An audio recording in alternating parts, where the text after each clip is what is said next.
My fiancée didn't show up to the altar. I stood there for an hour until she texted, "I can't do this." Then I saw her Instagram story. Vegas, baby, with her ex. I turned to the guests, announced the party was still on, but replaced the "just married" banner with "just dodged a bullet." And then, original post, I got left at the altar yesterday. Still processing. Feels surreal typing it out. Wedding was scheduled for 3 p.m., outdoor ceremony, nice venue, 150 guests. I was standing up there in my suit at 2:45, groomsmen next to me, officiant ready, guests seated, string quartet playing. 3 p.m., no bride. 3:15 p.m., wedding planner checking her phone frantically, bridesmaids looking confused. 3:30 p.m., my best man asking if we should check on her. I called straight to voicemail. 3:45 p.m., guests getting restless, kids running around, people checking their phones. 4 p.m., my phone buzzed. Text from my fiancée. "I can't do this. I'm sorry, I just can't." That's it. 4 years together, engaged for 18 months, wedding planned for a year, 4 words via text. I stood there staring at my phone. My best man read it over my shoulder. "Dude, what the..." Then my cousin showed me her Instagram story, posted 20 minutes ago. My fiancée in Vegas, holding champagne with her ex-boyfriend from college, the one she swore she had zero feelings for when he moved back to our city 6 months ago. Caption, "Vegas, baby, sometimes you gotta follow your heart." The guy she'd been just catching up with as old friends for the past few months. I looked at 150 people staring at me, waiting. Some knew something was wrong. Most were just confused about the delay. My mom started crying. My dad looked ready to commit violence. And something just clicked. Cold clarity. I walked to the microphone, tapped it. Everyone went quiet. "Hey, everyone. So, there's not going to be a wedding today. My fiancée decided to go to Vegas with her ex-boyfriend instead. Just found out via text about 10 minutes ago." Gasps, murmurs. My mom sobbed louder. But here's the thing. We paid for all this. Food, drinks, band, venue, everything. It's all here, it's all paid for, and I'm not letting it go to waste. I gestured to my groomsmen. "Take down that 'just married' banner." They looked confused, but did it. I grabbed a Sharpie from the wedding planner, wrote on the back of the banner in huge letters, "Just dodged a bullet. Hang it back up." They did. A few people laughed, nervous at first, then genuine. So here's what's happening. This is now a party, a celebration of me not marrying someone who'd bail via text to run off to Vegas. The bar's open, food's coming out, band's gonna play. Everyone stay, eat, drink, dance. Let's make this the best non-wedding party you've ever been to. My best man started clapping, then my dad, then everyone. Actual applause. The band started playing upbeat music instead of the wedding playlist. The bar opened. Catering staff started bringing out food, steak, salmon, all the expensive stuff we'd ordered. And you know what? People stayed. Almost everyone. They ate, drank, danced, congratulated me on dodging a bullet, gave me pats on the back, told me stories about their own close calls. My uncle cornered me around 7 p.m., 3 whiskeys deep. You know what the best part is? You're not legally tied to her. No divorce, no splitting assets, clean break. He was right. We'd kept our finances separate. Learned that from watching my sister's messy divorce. The house we were supposed to move into after the honeymoon? Still in my name only. The deposit came from selling one of my motorcycles. I collect and restore vintage bikes. Have 3 fully restored ones worth about $65K total. My aunt overheard. Wait, did she contribute anything to the wedding costs? No, I paid for everything. Told her to save her money for the honeymoon, which I also paid for. Non-refundable resort in Bora Bora. $8,500. My aunt's eyes went wide. She knew that and still? Yep. The party went until midnight. People were dancing, laughing, having a genuinely good time. The photographer I had hired actually kept shooting, said these would be the most unique wedding photos I've ever taken. I got home at 1 a.m., checked my phone. 32 missed calls from her mom, 15 from her dad, 8 from her sister, bunch of texts demanding I call them immediately. Nothing from her. I blocked all of them and went to bed. Woke up this morning to find my fiancée's stuff still in my apartment. We'd been living together for 2 years. Her clothes in the closet, her toiletries in the bathroom, her artwork on the walls. Also woke up to her Instagram post from 4 a.m. Sometimes the universe tells you what you need, not what you want. Trust the journey. The comments were disabled. Smart move. My best man called. Dude, last night was legendary. How you holding up? Honestly, weird. Not as devastated as I should be. Maybe because you knew something was off. He was right. The past few months she'd been distant, working late, constantly, girls' nights every weekend. Her ex just happened to be at the same bars, the gym, the coffee shop. I'd asked about it. She'd called me paranoid and controlling, said I needed to trust her, that her ex was just a friend. Classic playbook. The thing that really gets me? She was supposed to text me, "I can't do this," at the last possible moment to maximize humiliation. But I flipped it, turned her power move into my party. And now I'm sitting in my apartment drinking coffee, surrounded by her stuff, wondering what happens next. Update 1, 3 days later. The fallout has been wild. First, the money situation. Ran the numbers yesterday. Total wedding costs, $43,800. I paid every cent. Her contribution, 0. When people ask why I paid for everything, it's simple.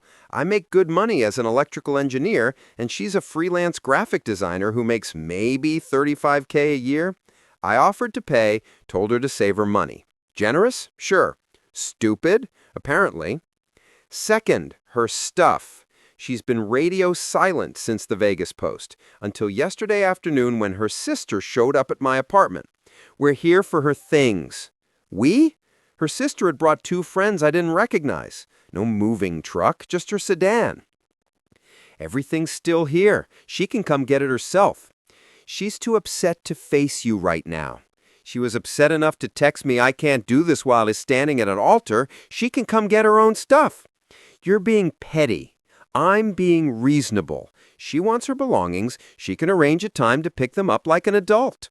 They left. Her sister called me a jerk on her way out. That evening, her dad called from a number I hadn't blocked yet. We need to talk about the wedding expenses. What about them? You're going to demand she pay half, aren't you? Because that would be very unfair given the circumstances. I almost laughed. What circumstances? Her running off to Vegas with her ex? She was having a crisis, cold feet. You should understand that cold feet doesn't involve posting Instagram stories from Vegas with another man. She made a mistake, and now you're going to financially punish her for it? I paid for the wedding, all of it. I'm not asking her for anything, but I'm also not giving her anything. What about the gifts, the registry items?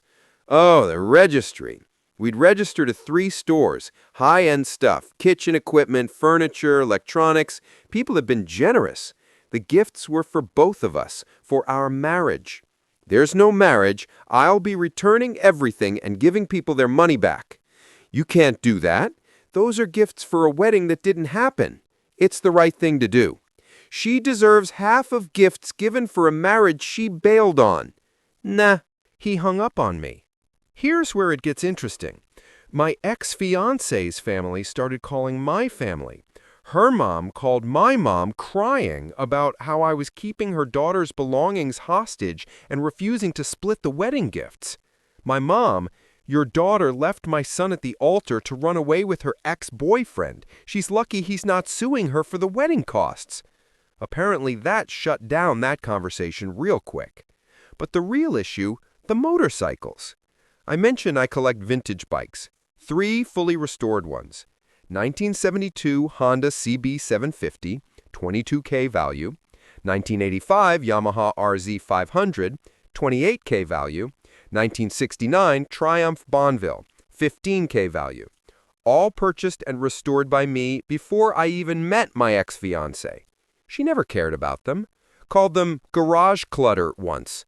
Complained about the time I spent on them. But apparently her dad knows bikes, and he knew what they were worth. Yesterday evening, her dad showed up with her. First time seeing her since the non-wedding. She looked rough. No makeup, sweatpants, wouldn't make eye contact. "We're here to discuss asset division," her dad announced. "There are no assets to divide. We weren't married." Common law marriage. In this state, we're not in a common law marriage state. This is not a common law marriage. Nice try, though. Her dad's face reddened. She contributed to this household. She paid $600 a month rent. That's it. I paid utilities, groceries, everything else. She's paid zero toward my mortgage. What about the motorcycles? There it was. What about them? She helped you restore them.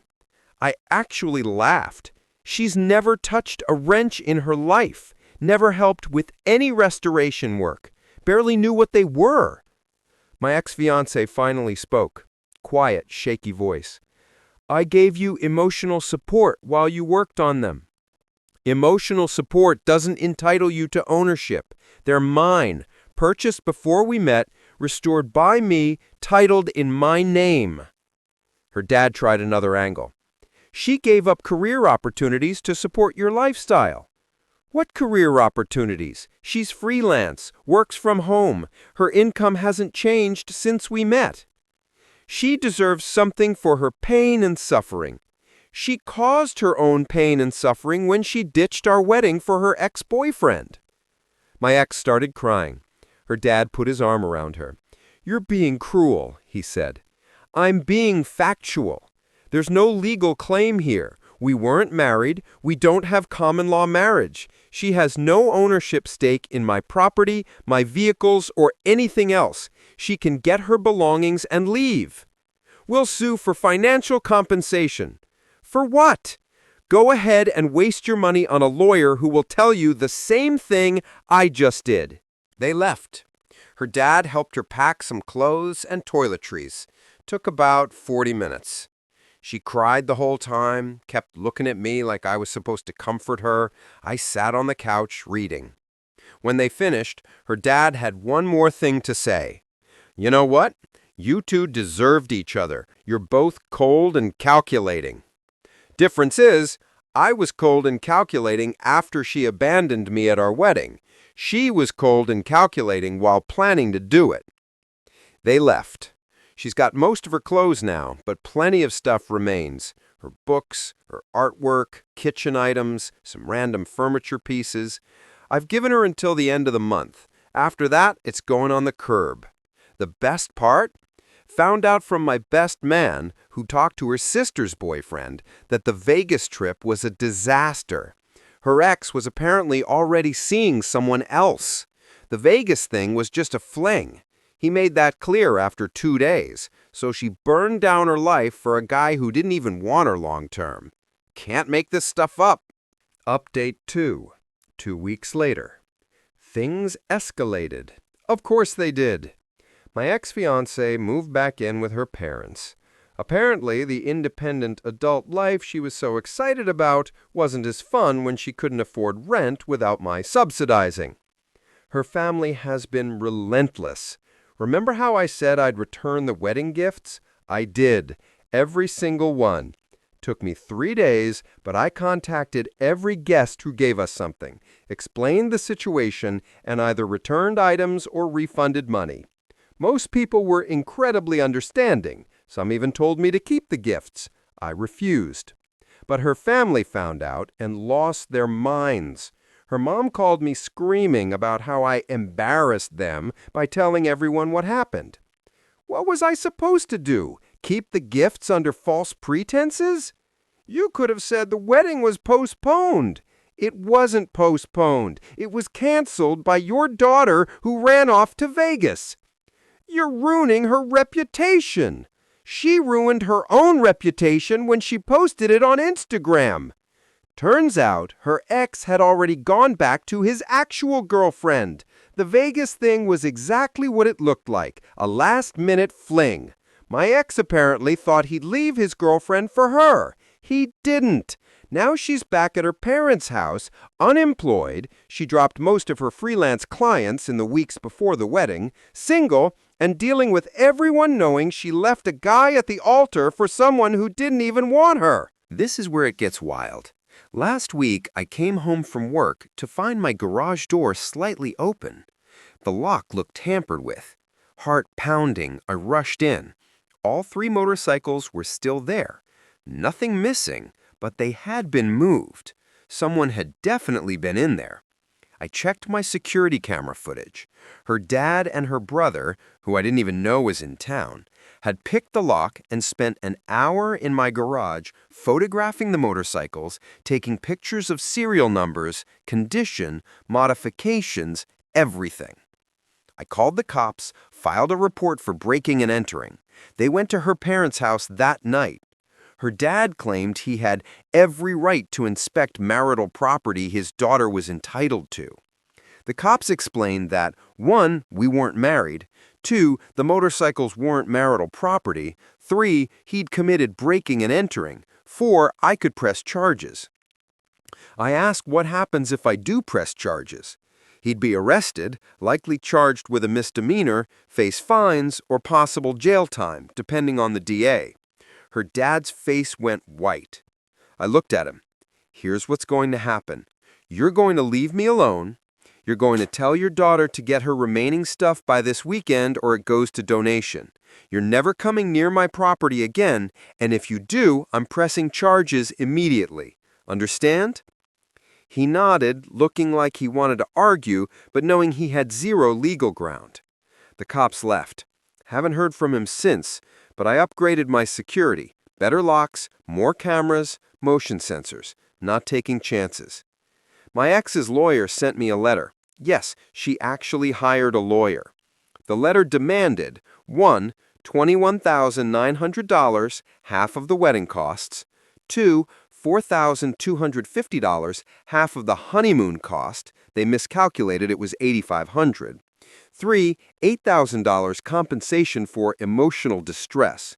4, $3,500 her share of household improvements made during cohabitation. Total, $37,650. I actually laughed reading it. Forwarded it to my buddy who's a lawyer. He laughed too. This is nonsense. You don't owe her anything. Want me to respond? Please. His response letter was beautiful. Basically said, we weren't married, no legal obligation. She abandoned the wedding. Any costs are her responsibility, if anything. Emotional distress claim is frivolous when she caused the situation. Household improvements? I'd renovated the kitchen on my own, to my property. She has no claim. Cease all contact or will pursue harassment charges. Her lawyer hasn't responded, probably told her she has no case. Since legal routes failed, she went public. Posted a long Instagram story about escaping a controlling relationship and finding the courage to leave before it was too late. Made me out to be some controlling monster. Said I isolated her from friends. False, she stopped seeing friends on her own. Made all financial decisions. I offered to combine finances. She refused. And refused to let her pursue her dreams. What dreams? She freelanced from home. Comments were sympathetic at first, until people who were at the wedding started chiming in. Wait, weren't you the one who bolted from your own wedding and posted from Vegas with your ex? You literally left this guy at the altar via text. I was there. He turned it into a party. It was amazing. You missed out. She deleted the post within hours. Her sister tried defending her on Facebook, posted about how I was keeping her belongings hostage and refusing to give her the wedding gifts that were rightfully hers. My cousin responded with receipts, screenshots of me offering multiple times for her to get her stuff, screenshots of me returning gifts to guests. Her sister also deleted her post. This weekend was the deadline for her stuff. She showed up Saturday morning with a U-Haul, her parents, her sister, and 2 friends. I'd already boxed everything, had it in the living room. Clear labels on each box. Everything's here. Take it and go. Her mom started crying about how cold I was being. "Ma'am, your daughter left me at the altar. I'm being more than fair by carefully packing her belongings and giving her multiple chances to retrieve them." They loaded the truck in silence. When they got to the last few boxes, my ex-fiancée tried to talk to me. "Can we talk? Just for a minute?" "No." "Please, I need closure." "You got closure when you texted, 'I can't do this,' from Vegas." "I made a mistake. The biggest mistake of my life." "Okay." "I want to fix this. I want us to try again." I stared at her. "You're joking." "I'm not. I realize now what I had, what I lost. You're stable, successful. You have your life together. I was stupid to throw that away." "So you don't actually want me, you want my stability and success." "That's not what I meant." "That's exactly what you meant. Answer this. Are you still in contact with your ex?" She hesitated. "We're friends." "Get out. Take your stuff and don't come back." Remember the photographer I mentioned? He actually created an album called The Best Non-Wedding Ever. Shots of the banner, people laughing and dancing, candid moments of pure celebration. He asked if he could use some shots, faces blurred, for his portfolio under alternative event photography. I said yes. It's gotten him 3 bookings for divorce parties and engagement cancellation celebrations. He gave me the full album for free. Said it was the most fun he'd had at a wedding in 15 years. I'm doing okay. Better than okay, actually. That first week was rough. Anger, humiliation, hurt, but it faded faster than I expected. Therapy helped. Went to a few sessions just to process everything. Therapist said I'd likely been emotionally detaching for months before the wedding, which is why the breakup didn't destroy me. Made sense. Dating? Not yet. Not rushing. Focusing on the house, the bikes, my work, my friends. Got a promotion at work last week. Project lead on a major client contract. More money, more responsibility. Would have had to turn it down if I'd gotten married and gone on that honeymoon. The universe works in weird ways. Ran into my ex-fiancée last week. Total accident. Same grocery store. Both reaching for the same brand of coffee. She looked terrible, like she'd been crying recently. Saw me and froze. "Hey," she said quietly. "Hey." Awkward silence. "How are you?" she asked. "Good. You?" "I'm managing." Another silence.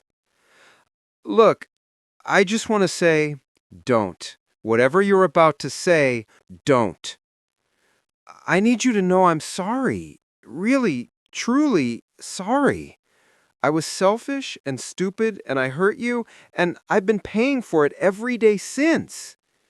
I looked at her. Really looked. She seemed sincere. Broken, even. "Okay." "That's it?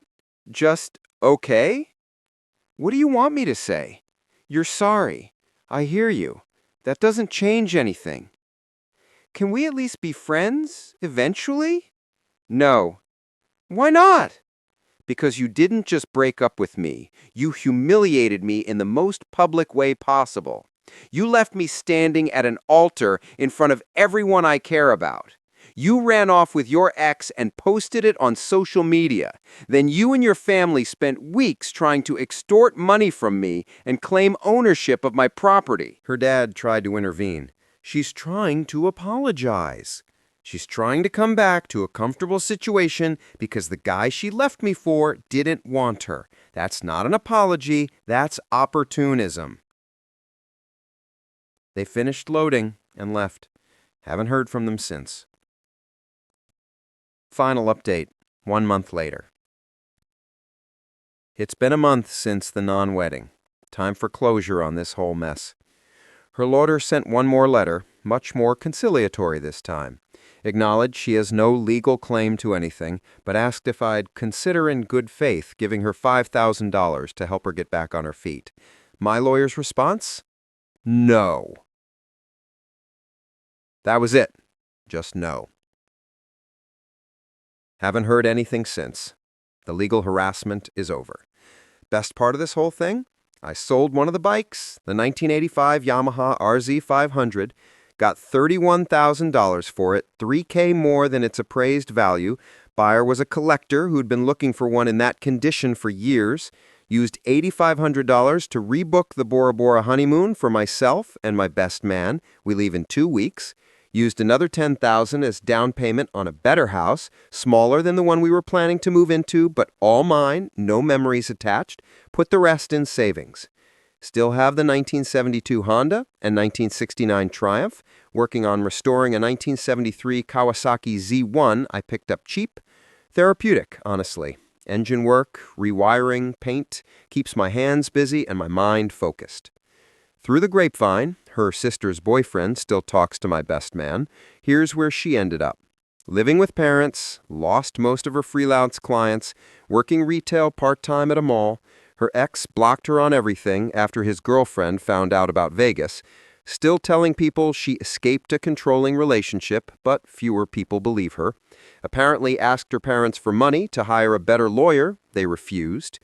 Her dad, by the way, got a citation for the breaking and entering thing, had to pay a fine. Court record is public. People in their social circle know about it now. This was unexpected, but really cool. Multiple guests from the wedding have reached out to hang out. Turns out a lot of them thought I handled the situation with class and humor. Made connections with people I barely knew before. One of them owns a motorcycle shop. We've been collaborating on the Z1 restoration. He's teaching me advanced paint techniques. Good dude.